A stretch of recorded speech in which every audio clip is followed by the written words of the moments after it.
A adolescência é um período de muitas psicopatogenias, né, de muitas situações de risco.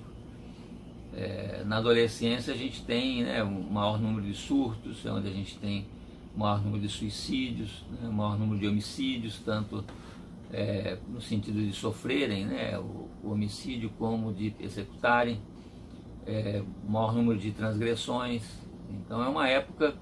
bastante crítica, vamos dizer, né?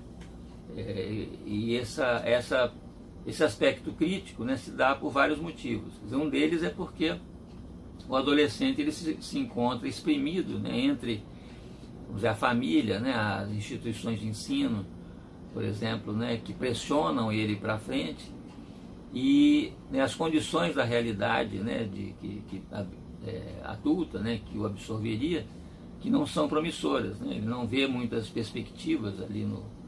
futuro dentro da sociedade, dentro do ambiente para onde ele teria que ir. Então ele fica como antigamente, né, ali nas batalhas. Muitos soldados morriam ali pressionados entre a retaguarda, né, que pressionava para frente, e a vanguarda que recuava por conta da pressão né, dos adversários, dos inimigos. Então, né, o adolescente ele se sente ali, como dizer, nessa situação pressionado, né, não só por essas questões, né, de absorção, né, pela realidade adulta, como também pelas questões afetivas, né. É muito comum eles não se identificarem com a vida dos pais, né, com a vida profissional dos pais, a vida afetiva dos pais, né, que eles consideram, eles ouvem, né, muitas queixas, eles ouvem muitos questionamentos, né, eles veem muito estresse, as pessoas insatisfeitas, quer dizer, então tudo isso cria, vamos dizer, um panorama bastante crítico, vamos dizer, para as possibilidades das construções de futuro, das possibilidades de construção de desejo, né, das possibilidades, né, de uma vitalidade, vamos dizer, em relação aos investimentos, né, tanto na vida pessoal, quanto na vida carreira, né, quanto na vida afetiva. Uma outra questão importante é que a sociedade, né, e a família, geralmente eles não se dão conta, né, da complexidade, da dramaticidade dos problemas, né, que um adolescente ele tem que dar conta, que ele tem que elaborar. Então, as condições ali do complexo fraterno, né, as condições do complexo de Édipo estão sendo vividas, né, de outra forma, os movimentos de investimento da libido, de pressão pulsional, estão muito ativos, né, e o adolescente ele tem que dar conta disso dentro de uma realidade que se apresenta para ele. Então essa dificuldade, né, de se entender as condições, né, do psiquismo, as condições emocionais, né, pelas quais passa um adolescente, faz com que se exerça sobre ele muita pressão, né? Há uma época, né, em que acontece de uma maneira geralmente simbólica, né, muitas vezes inconsciente,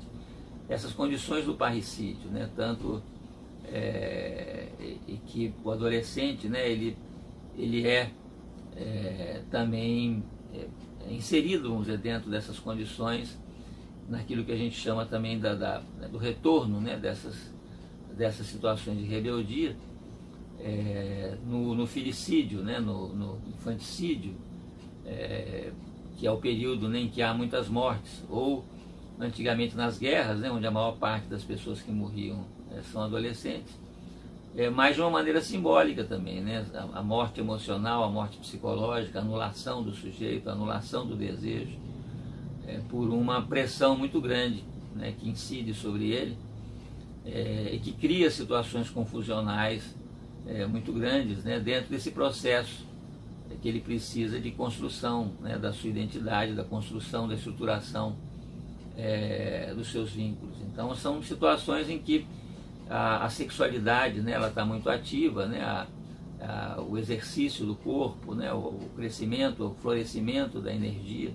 estão muito em evidência. Então as situações de sedução, as situações de rebeldia fazem com que o adolescente ele esteja exposto, né, e se exponha, porque é próprio da adolescência esse processo de se expor a riscos, né, de vários níveis, principalmente de abusos, né, vários tipos de abuso, né, que podem comprometer seriamente, né, a sua estrutura emocional ao longo da sua vida e causar graves transtornos, né, durante esse período, né, de abertura, de fragilidade, apesar de que também de muita exposição, né, de muita rebeldia, né, e aventura que o adolescente ele normalmente tem esse tipo de exposição, ou de retração, né, que é muito comum os adolescentes se retraírem, porque eles têm uma percepção, né, do seu estado de fragilidade e das pressões, das forças, né, que os ameaçam desde a realidade. É uma outra situação significativa que a gente poderia chamar na adolescência do surgimento do mal. Então, metaforicamente, né, geralmente as possessões se davam muito ali, né, em figuras adolescentes. Então, essa metáfora, né, da possessão, ela diz respeito, né, ao estado livre da libido, né, a ação não vinculada da libido, né, que faz surgir isso que a gente chama do mal, né, da crueldade, da violência. Que é esse mal? Né? Esse mal é uma excitação, né, na destruição, uma excitação na transgressão. Né? Então esse tipo de excitação faz parte, né, dos processos ali ao longo, né, da adolescência, em que,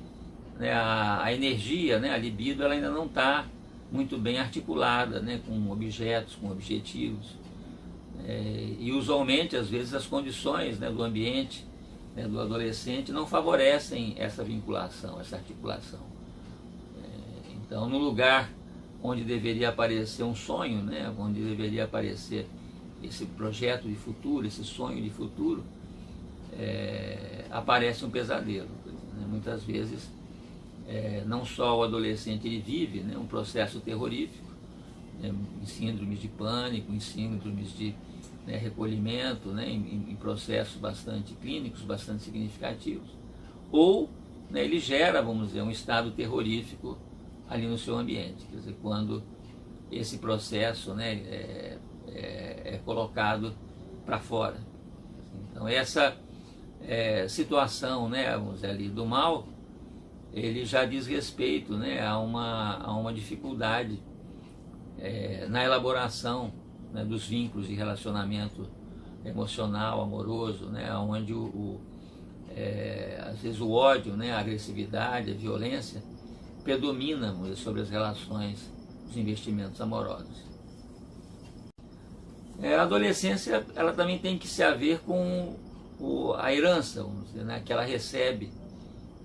dos seus pais, ou da sua geração recebe da geração anterior. Então, cada geração, ela herda, vamos dizer, um conjunto de problemas, né, deixados pela geração anterior, porque toda geração ela tem um problema para resolver,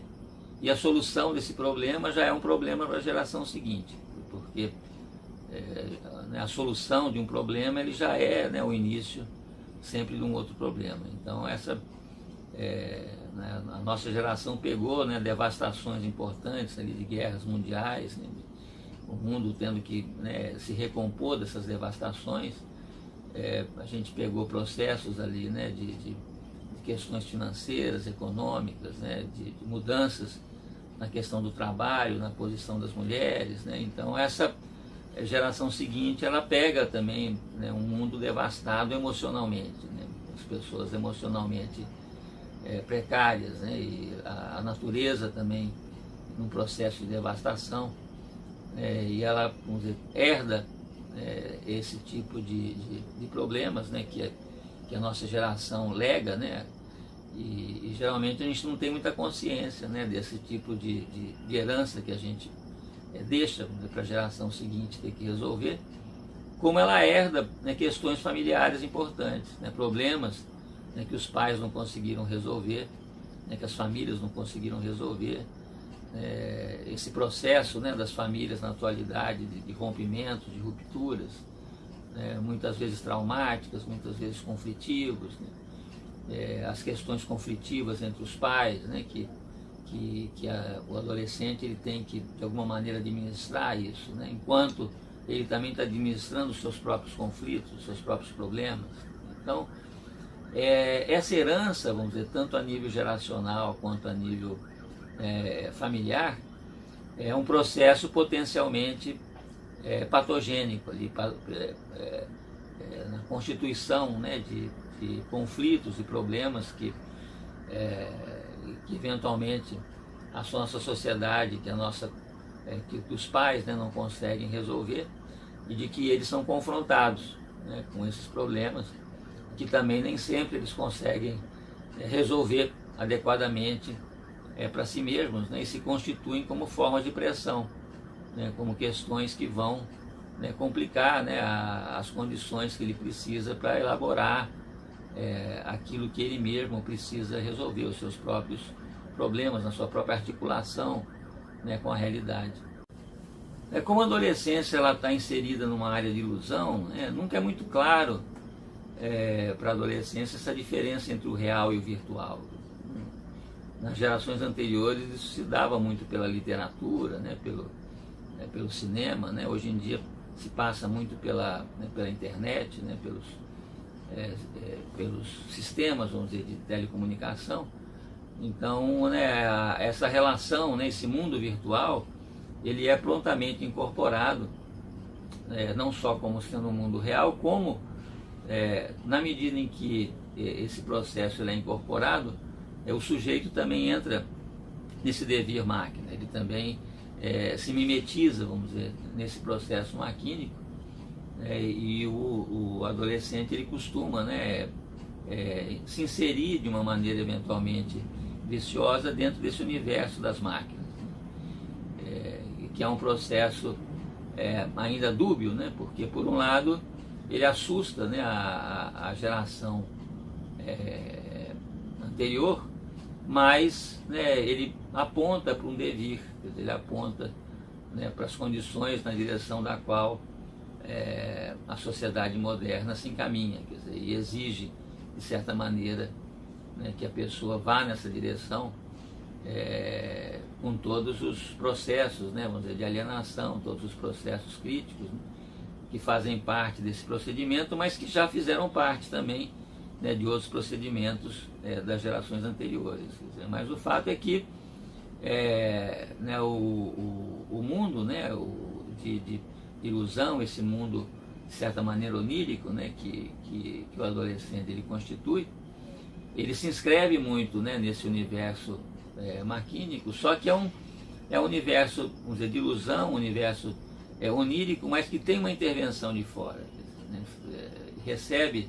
elementos provenientes de fora, né, da internet, né, dos vínculos, né, ligados aos processos midiáticos, e que ele vai incorporando ao seu sistema emocional como sendo reais, quer dizer, como sendo efetivos, e que passam a fazer parte dele, né, como se fossem, né, realmente efetivos.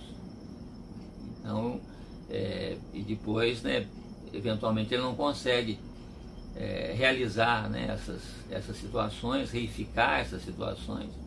né, esses processos de reificação, né, de transformar em realidade os nossos desejos, né, os nossos sonhos, pode ficar ainda mais comprometido, além das resistências oferecidas pela própria realidade, né, também, né, a resistência oferecida, né, pelo tipo de material que o adolescente tenta reificar, né, tenta transformar num procedimento efetivo. Um procedimento bastante perturbador, né, que costuma aparecer nessas condições da adolescência, é o que a gente chama da derrelição. A derrelição é um processo, um sentimento, né, de ser jogado no mundo, né, de ser lançado no mundo, e numa situação onde o simbólico, né, o processo simbólico, ele é precário em relação aos traumatismos, né, a pressão feita pelo real. Então faltam recursos, né, na administração do real, nessa implicação entre o real, o simbólico, o imaginário, né, faltam recursos internos, emocionais, né, para dar conta, né, de uma invasão do real que vem de vários níveis, né, dos processos de informação, né, das relações, né, familiares, das relações educacionais, né, das relações emocionais. Então esse conjunto, né, de fatores que pressionam o sistema emocional do adolescente, nem sempre ele tem condições, né, ele tem instrumentos simbólicos para digerir isso, né, para absorver isso. Porque da mesma maneira que quando a gente come, né, quando a gente se alimenta, é preciso que o organismo ele tenha recursos para digerir isso, né, ele tenha substâncias, né, para decompor o que a gente se alimenta, né, e poder absorver isso. Aquilo que entra também no nosso sistema emocional, ele precisa de ter os elementos simbólicos, né, que possa decodificar isso e tornar possível uma absorção, uma elaboração. Então, muitos desses materiais, eles não têm, né, condições de serem absorvidos, condições de serem elaborados, e eles permanecem, né, no organismo de uma forma tóxica, né, eles permanecem como um corpo estranho, né, como um núcleo aglutinado, né, que pode, né, exercer pressões importantes, né, no sistema anímico, na medida em que eles permanecem como objetos alienígenas, objetos estranhos, né, dentro do nosso sistema anímico, do nosso sistema emocional. O sentimento crítico, né, que tem um potencial importante, é o que a gente chama de efração. A efração é um tipo de violação, um tipo de arrombamento. Então, muitas vezes, o sistema emocional do adolescente, ele sofre, né, ele vive ou vivencia o aparecimento, vamos dizer, a ação do real, a ação do seu ambiente, dentro desse processo de efração, de arrombamento, de invasão, onde ele se vê sem recursos, né, para conseguir manter a sua área de proteção, né, a sua reverie, a sua ilusão. Né? Então a realidade, né, o real, muitas vezes ele invade, viola, né, o espaço de defesas do adolescente, e fazendo com que o seu sistema emocional tenha que lançar mão, né, de defesas muito primitivas, né, de defesas muito radicais, né, onde a gente tem os surtos, a gente tem as atuações, a gente tem diversos tipos, vamos dizer, de reação intempestiva, né, ali do adolescente, porque ele está reagindo, o seu sistema, né, emocional, o seu sistema de defesa está reagindo a uma violação, a uma invasão, né, da sua área de fronteira, né, da sua área de proteção, né, do seu perímetro. Bastante, um potencial, né, traumático bastante grande é o desamparo. Né, o desamparo que ele é sentido imaginariamente, né, na perda ali né, das condições uterinas, né, na perda desse desligamento, vamos dizer, né, dessas condições, né, uterinas, mas ele volta, né, de uma maneira bastante mais concreta na adolescência, né, onde nesse estado, né, de estar lançado no mundo, geralmente o adolescente ele se sente desamparado se ele não tiver adquirido ao longo da sua infância, né, seguranças simbólicas no seu relacionamento ali com os pais, de tal maneira que ele tenha dentro de si, né, um sentimento simbólico, né, de segurança, uma garantia simbólica, ou ele encontre, né, ali no seu núcleo de amigos, né, encontre na sua família,